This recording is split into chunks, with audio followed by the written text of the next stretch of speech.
अस्सलाम वालेकुम। प्रोग्राम आज के अखबार के साथ मैं हूँ रज़ा अब्बास और हमेशा की तरह कुछ आम मौज़ूआत आज के इस प्रोग्राम में हम उन्हीं मौज़ूआत के ऊपर बात करेंगे। सबसे पहले हम बात करेंगे पाकिस्तान में बिलखुसूस पंजाब की सियासी सूरत हाल के ऊपर मुसलसल अदम इस्तेहकाम का शिकार है और ये बातें बहुत अरसे से की जा रही थी पाकिस्तान तहरीक इंसाफ की जानिब से कि अब हम इस हमले को तहलील करेंगे। इससे पहले अगर थोड़ा बहुत जायज़ा लिया जाए पस मंज़र का, तो वफाक के अंदर यानी कि उस वक्त जो मुल्क के वज़ीर आज़म थे इमरान खान, उनके अगेंस्ट तहरीक अदम एतमाद लाने की तैयारियाँ की गई। तो पाकिस्तान तहरीक इंसाफ बड़ी कॉन्फिडेंस में थी कि तहरीक अदम एतमाद नहीं आएगी और अगर आ भी जाती है तो जो मतलूबा नंबर्स हैं वो नहीं मिल पाएंगे मुत्तहिदा अपोजिशन को, लिहाजा तहरीक अदम एतमाद नाकाम होगी। और यही वजह थी पाकिस्तान तहरीक इंसाफ का बड़ा कॉन्फिडेंस भी था।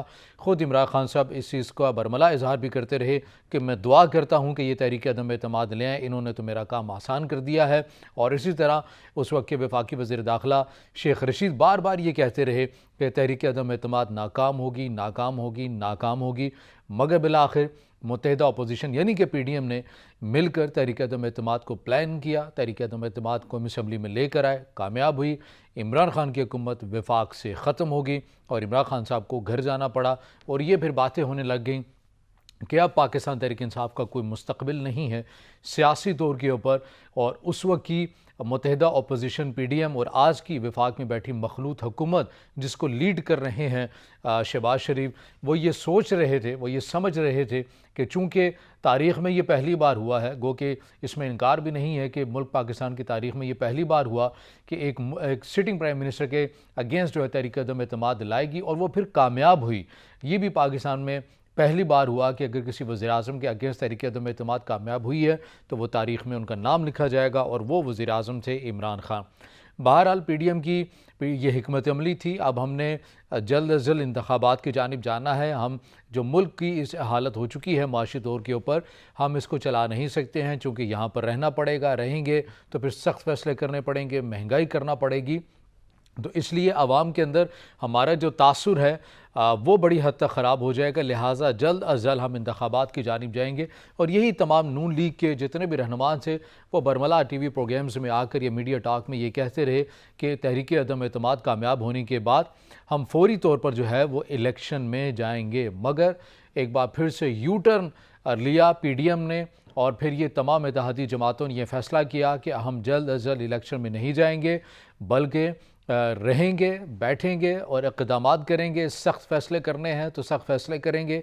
IMF के प्रोग्राम के साथ जो पाकिस्तान तहरीक इंसाफ का प्रोग्राम था, जो पाकिस्तान तहरीक इंसाफ ने डील किया था, दस्तखत किया था, उसी को लेकर हम आगे चलेंगे। जो IMF के साथ एक लफ्ज़ी तकरार हुई है IMF की और पाकिस्तान तहरीक इंसाफ हुकूमत की, उसको दोबारा से हम नॉर्मल करेंगे और फिर हम सूरत हाल को आगे लेकर चलेंगे। और यही वजह है कि PDM हुकूमत ने जब सख्त फैसले किए तो उस सूरत हाल के अंदर जो सूरत हाल बनी वो महंगाई की सूरत में बनी। PDM के ऊपर तनकीद होती रही।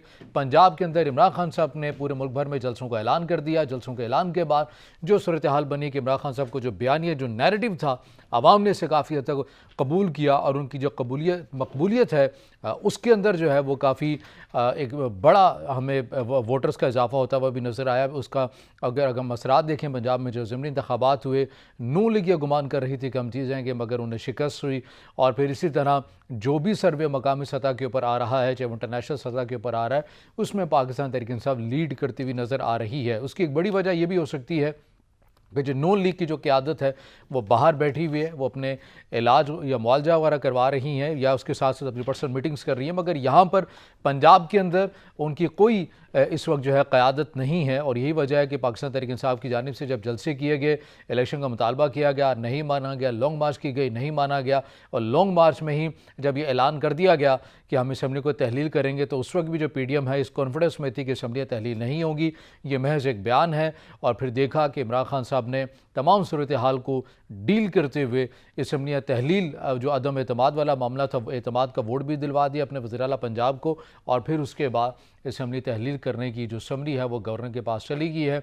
48 घंटों में अगर गवर्नर उसको मंजूर नहीं करते हैं, दस्तखत नहीं करते हैं, तो ख़ुद ब खुद ही जो असम्बलियाँ हैं पंजाब की वो असम्बली तहलील हो जाएगी। और जहाँ तक बात है खैबर पख्तूनख्वा असम्बली की, तो उस सूरत हाल के अंदर भी यही बातें सामने आ रही हैं कि कल यानी कि हफ्ते के रोज़ गवर्नर को असम्बली हड़ताल कर दी जाएगी। गवर्नर खैबर पख्तूनख्वा की जो क़यादत है उनको भी तलब कर लिया है साबिक़ वज़ीर-ए-आज़म इमरान खान ने।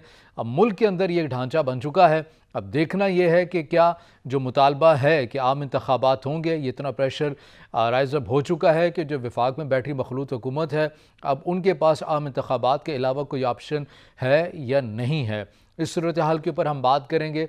और इसके साथ साथ कराची की जो सियासत है, MQM के धड़े इकट्ठे हो चुके हैं। क्या MQM दोबारा से कराची बिलखसूस हैदराबाद की कोई बड़ी जमात बनकर सामने आएगी, इस नुक्ते के ऊपर भी बात करेंगे। और वज़ीर-ए-आज़म का दौरा मुत्तहिदा अरब अमारात है, $2 अरब रोल बैक हुए हैं दोबारा से, और $1 अरब की मज़ीद जो है वो इमदाद मांगी गई है।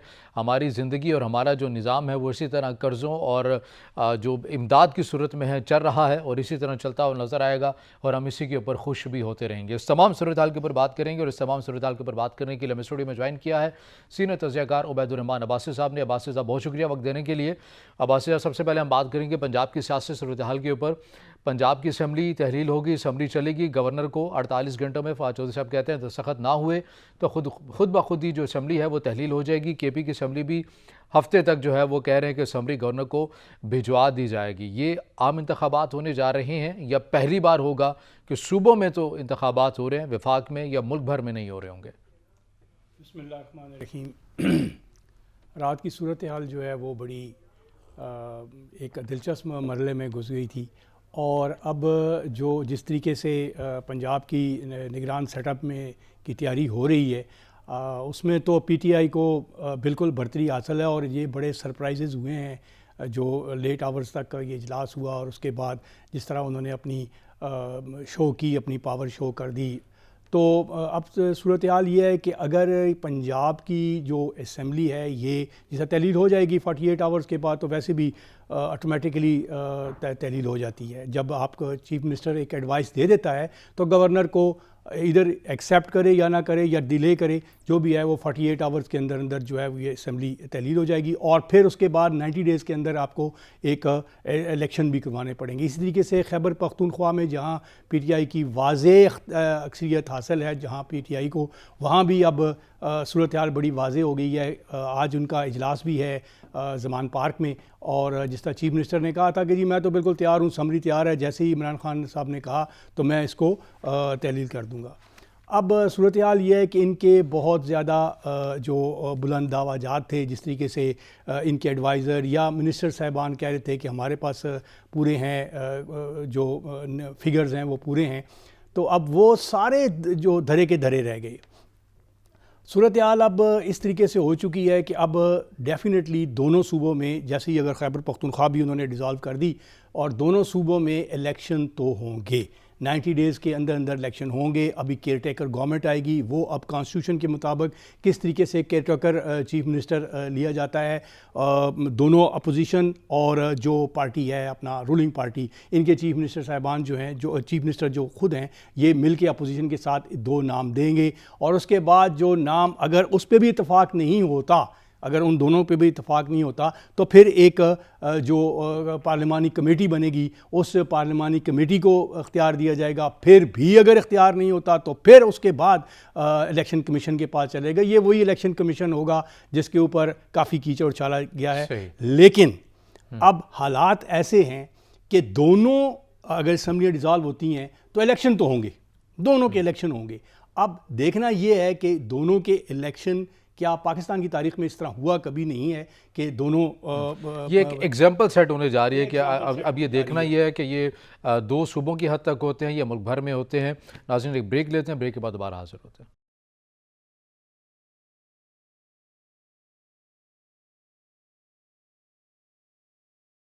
ब्रेक के बाद आज के प्रोग्राम में आपको दोबारा खुश आमदीद कहेंगे। और हम बात कर रहे हैं असम्बलियाँ जो तहलील होने जा रही हैं।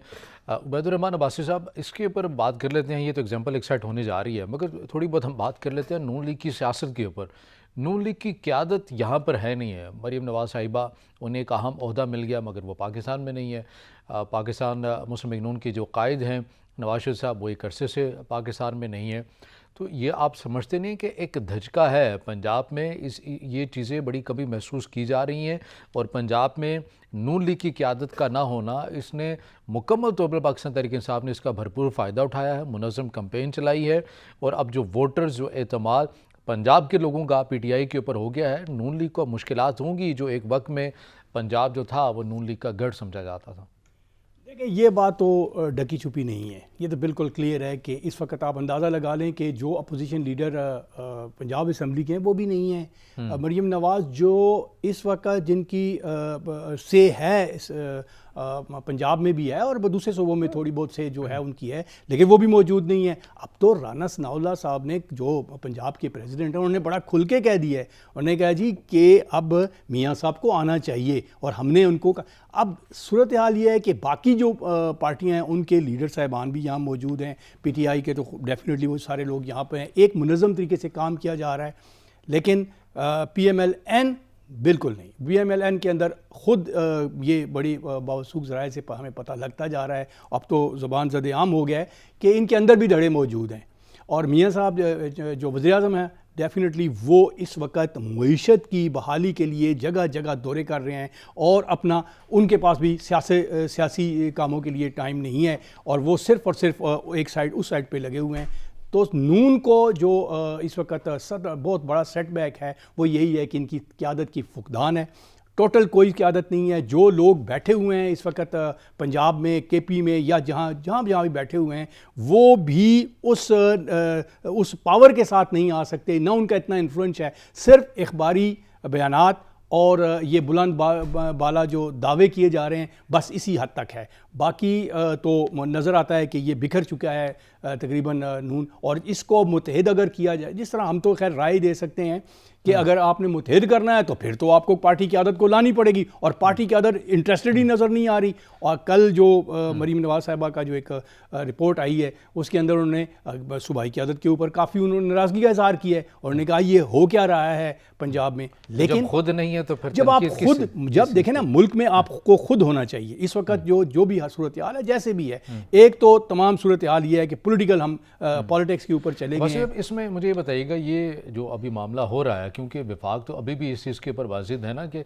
पंजाब और KP के अगर ये असम्बली तहलील करते हैं तो फिर भी हम इंतखाबात नहीं करवाएंगे, तो ये एग्जैक्टली होगा क्या कि विफाक और बलूचिस्तान की असम्बली, सिंध की असम्बली अपना काम करती रहेगी, और जो पंजाब है और KP है इनमें इंतखाबात हो रहे होंगे, 90 दिन के अंदर इलेक्शन कमीशन पाबंद है इंतखाबात करवाने के हवाले से, इंतखाबात करवाएगा, और फिर जब आगे यानी कि विफाक के जब असम्बली तहलील होंगी, जब ये पार्लिमानी मुद्दत मुकम्मल होगी, तो पंजाब की और KP की असम्बली में एक मुनज़्ज़म एक सेटअप हुकूमत बैठी होगी, और दीगर सूबों में इंतखाबात हो रहे होंगे। ये कोई इस तरह का मॉडल बनता हुआ नजर आ रहा है? ये नज़र तो बिल्कुल ये मॉडल ऐसा ही है जिस तरीके से इंडिया में होता है, वहाँ भी इस किस्म का एक मॉडल चल रहा है, लेकिन वहाँ जमहूरियत बड़ी स्ट्रॉन्ग है।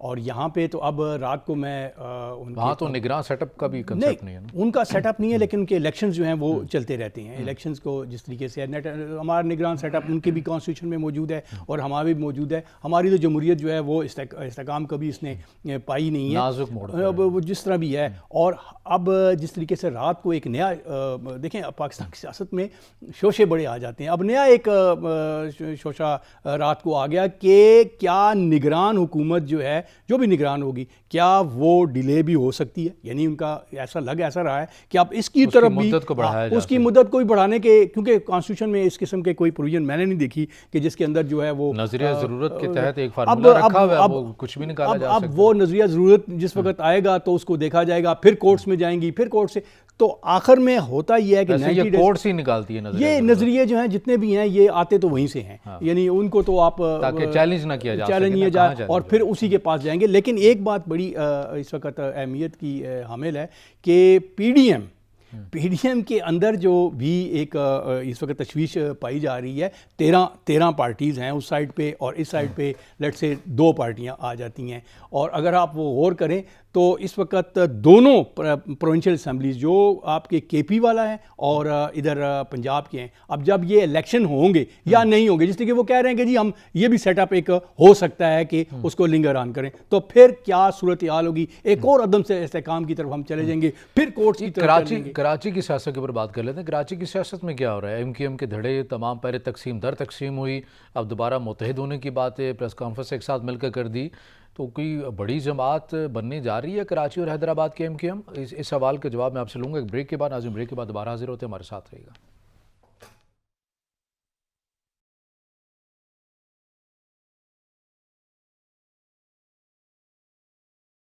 ब्रेक के बाद आज के प्रोग्राम में आपको दोबारा खुश आमदीद कहेंगे।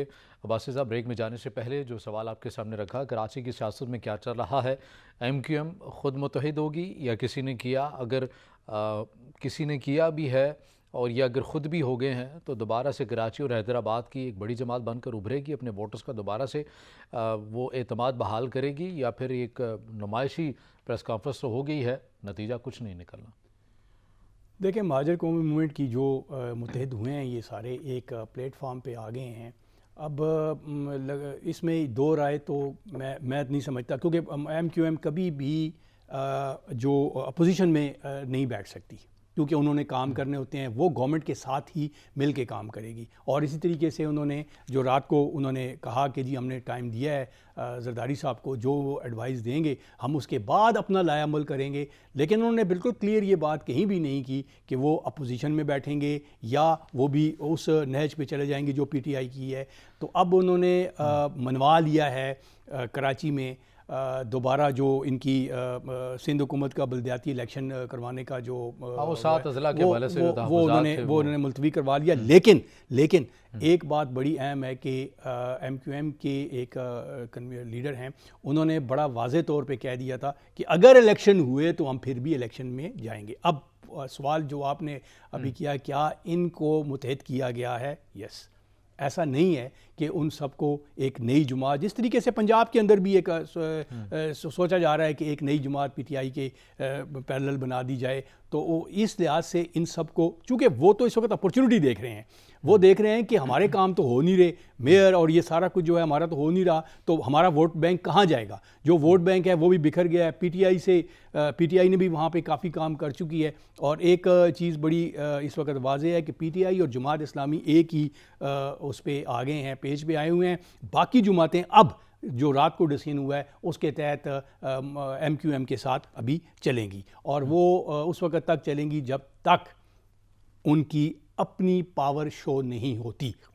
क्योंकि MQM ने अगर फेडरल गवर्नमेंट में उन्होंने कह दिया जी हमने फेडरल गवर्नमेंट से अभी कोई ऐसा वो नहीं किया, लेकिन जो कंप्रोमाइज़ जो हमारे साथ एग्रीमेंट्स हुए हैं उनको आप एक्सेप्ट कर लें। तो महाजर कौमी मूवमेंट के अंदर भी अब जितने भी धड़े हैं, मिसाल स्टार साहब का धड़ा था, इसी तरीके से दूसरा जो पाकिस्तान पार्टी वाले हैं, अब वो इकट्ठे हुए हैं, उनका सर्वाइवल ही इकट्ठे होने में है। ऐसा नहीं है कि वो बिखर के कोई काम कर लेंगे। ये तो उन्हें किसी ने बताया या उन्हें खुद समझ आ गई? इस वक्त तो नज़र सामने तो कोई चीज़ नज़र नहीं आती कि जी किसी ने उनको बताया होगा, लेकिन डेफिनेटली उनके पीछे तो कोई होगा, कोई ना कोई तो पावर है जिन्होंने उन सबको इकट्ठा किया है, इकट्ठा करके एक दोबारा से मुनज़्ज़म उनको करने की कोशिश की जा रही है, जो मेरा ख्याल कोई है तो है जो जोड़ तोड़ कर रहा है। ऐसा तो कभी हो नहीं सकता कि कोई ऐसा ना हो और हमारे पॉलिटिशियन को खुद ही अकल आ जाए। वो ऐसा नहीं होगा जब तक एक ग्रुप या एक पावर जो है वो उनको पीछे से धकेलती नहीं। ब्रेक लेते हैं, ब्रेक के बाद दोबारा हाजिर होते हैं, हमारे साथ रहिएगा।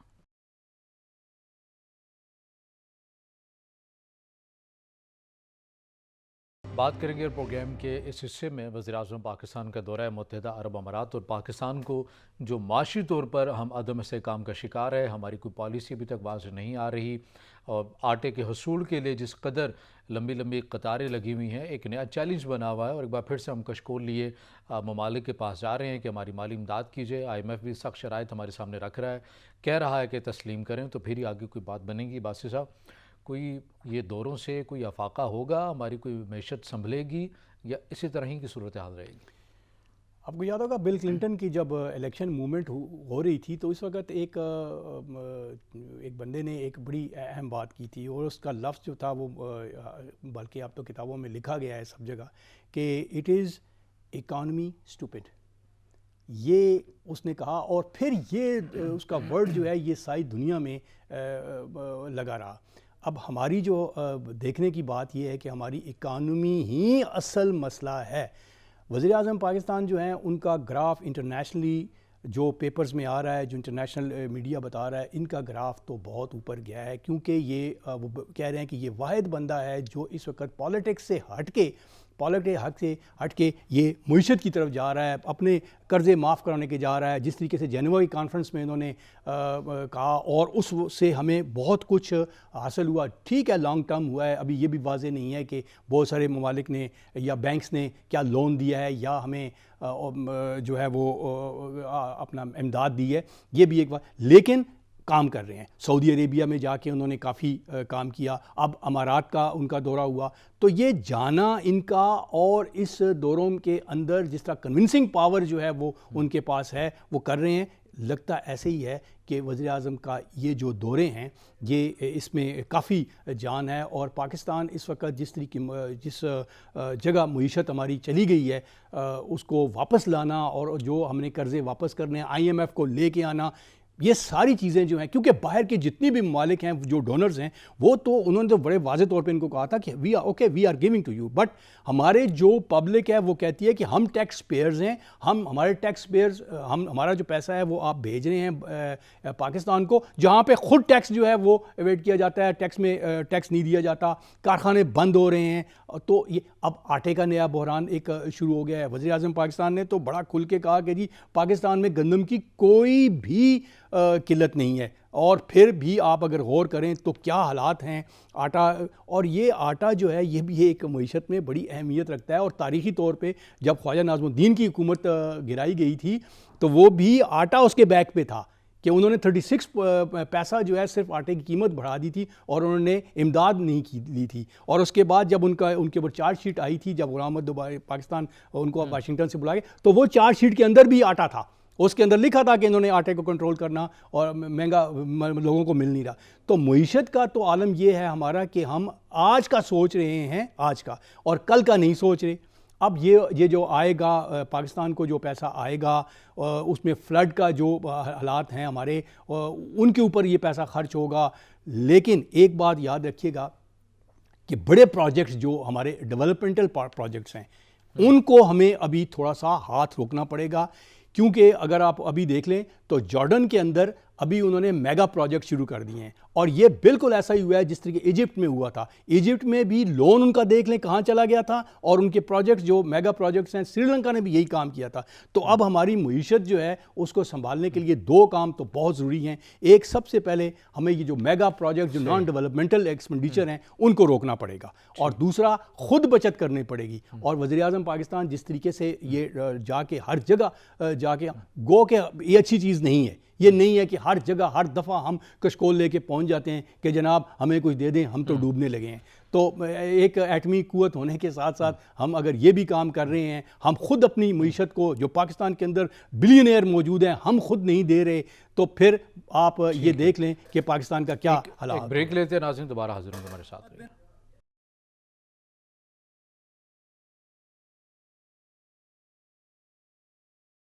ब्रेक के बाद नाज़रीन प्रोग्राम में आपको दोबारा खुश आमदीद कहेंगे, और हम बात कर रहे हैं पाकिस्तान की मईशत के ऊपर भी। वज़ीर आज़म पाकिस्तान का पहले दौरा सऊदी अरब रहा, मुत्तहिदा अरब अमारात रहा, जनेवा में गए, आलमी डोनर कॉन्फ्रेंस से भी इमदाद जो है ऐलान हुआ बड़ी हद तक, लेकिन ये इमदाद भी मरहलावार ही हमें मिलनी है, मगर इसकी शफाफियत और इसको कैसे लोगों की बहाली के लिए सही मानों में यूटिलाइज़ होगी, ये एक सबसे बड़ा चैलेंज है। और हम इसी नुक्ते के ऊपर बात कर रहे हैं बासी साहब।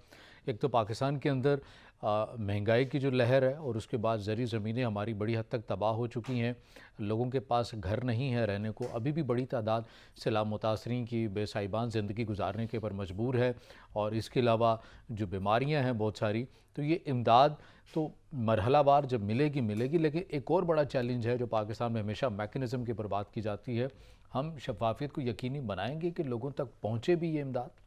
रज़ा, एक बात तो मुझे बड़ी आप एक लाइटर मूड में कहनी है कि पाकिस्तान एक ज़रूरी मुल्क है, लेकिन जो हम स्टफ़ फूड मंगवा रहे हैं उसका ज़रा आप रिकॉर्ड देखें, कितना फूड बाहर से मंगवा रहे हैं। ये जो चीज़ें जो हैं खाने अब हम पीने थे की सर, अब तो ये उस सूरत हाल से है। लेकिन शफाफियत की बात यह है कि जनवा कॉन्फ्रेंस में एक हमारे एक दोस्त ने मुझे बताया कि जनवा कॉन्फ्रेंस में लोगों ने उनसे कहा है कि हमने तो हमेशा आपको इमदाद दी है और इस तरह का हालात हुए हैं, ज़लज़ले में दिए हैं, लेकिन वही चीज़ें जो हैं वो दोबारा से पनप रही हैं। लोगों ने अपने अपने जो अरबाब इख्तियार हैं उन्होंने पैसे जो हैं वो सारे हेर फेर किया और उनका कोई भी पता ही नहीं कि कहाँ गया। सही। तो इस पे प्राइम मिनिस्टर ने जो कहा कि उन्होंने बड़े ओपनली कहा कि हम थर्ड पार्टी ऑडिट करवाएंगे और थर्ड पार्टी ऑडिट, और ख़ुद मैं अब ये इसके भी ऊपर फ़कत जो है वो खाली ज़ुबानी कलामी वादे की हद तक ना हो, को ग्राउंड में हमें काम होता हुआ भी नज़र है। वक्त बिल्कुल अब्बास से ख़त्म हो चुका है। सीनियर तजज़ियाकार उबैदुर्रहमान अब्बासी हमारे साथ मौजूद थे। आपकी वक्त का बहुत शुक्रिया नाज़रीन। आगे प्रोग्राम से इतना ही, इजाज़त दीजिए। अल्लाह हाफ़िज़।